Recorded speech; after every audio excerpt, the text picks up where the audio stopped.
Now, for the ECR shadow, it's Mr. Halla-aho, please. Thank you, Chairman. I want to thank also Mrs. Valero for the draft opinion. Since time is a limited resource, I will only focus on points that I disagree with.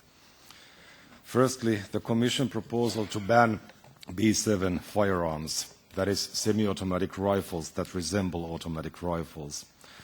As Mrs. Valero points out correctly, and as many experts have explained to us, the resemblance criteria should be abandoned. It is subjective, impossible to implement, and irrelevant.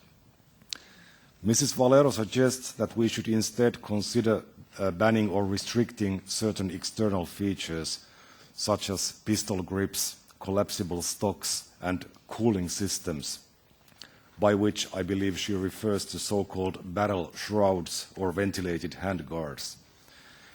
While these features are more objective and easily defined than resemblance, they are not relevant for the aims of the directive.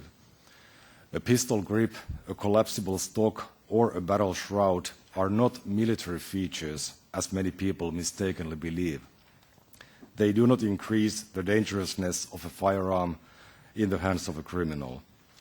Their purpose is to improve the ergonomics, the accuracy, and the durability of a firearm.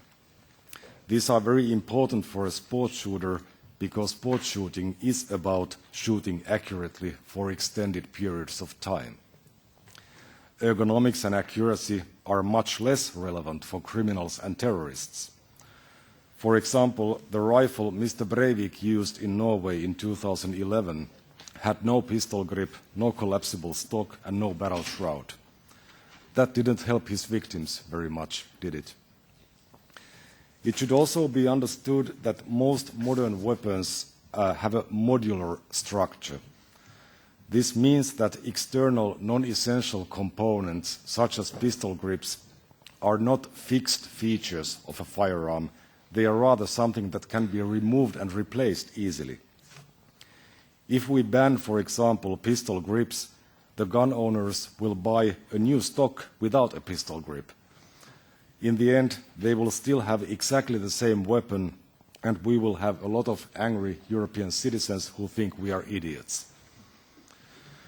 Mrs. Valero also suggests that we could restrict the availability of high-capacity magazines. This is very problematic for a number of reasons. To begin with, there is an endless number of high-capacity magazines already in private hands. They are all unregistered and therefore untraceable. If we send a signal that they are about to be banned or restricted, people will go to a gun store and buy more of them. Retroactive restrictions simply do not work. Regulating magazines would also be pointless because criminals and terrorists do not use legal weapons anyway. Their illegal weapons come from former Yugoslavia or are assembled from improperly deactivated ex-firearms. There are lots of small companies, often one- or two-person enterprises, that manufacture or sell unregulated firearm accessories, such as stocks or magazines. If magazines required authorization, the dealers and manufacturers would become subject to much more stringent regulations and controls. Many of them could not afford this and would have to quit their business. We would do a lot of damage and achieve nothing. Mr. Chair, we may have different opinions about firearms, but I hope we can all agree on the principle that any restrictive legislation should be fair, proportionate, and based on facts, not on ignorance, prejudice, and scaremongering.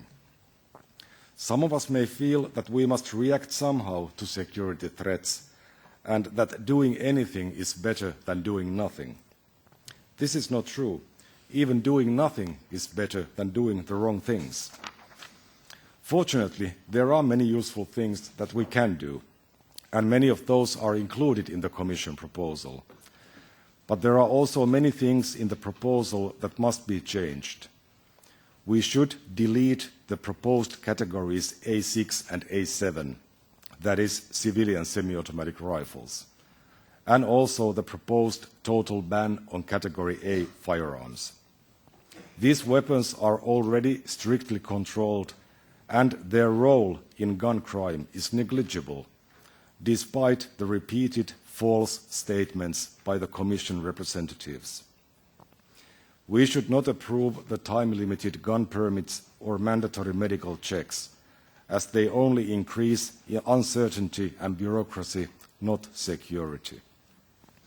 We should not include sound moderators or magazines in essential components because they are not essential components. I will table a number of amendments to this effect, and I hope our colleagues could consider supporting them. Mr. Chair, there is a growing dissatisfaction among the population with the inability of the European Union to deal with the financial crisis, the immigration crisis, and the terrorist threat. I think it is very unwise, on top of that, to attack our law-abiding, tax-paying citizens and stigmatize them as a security problem, which they are not. Thank you very much.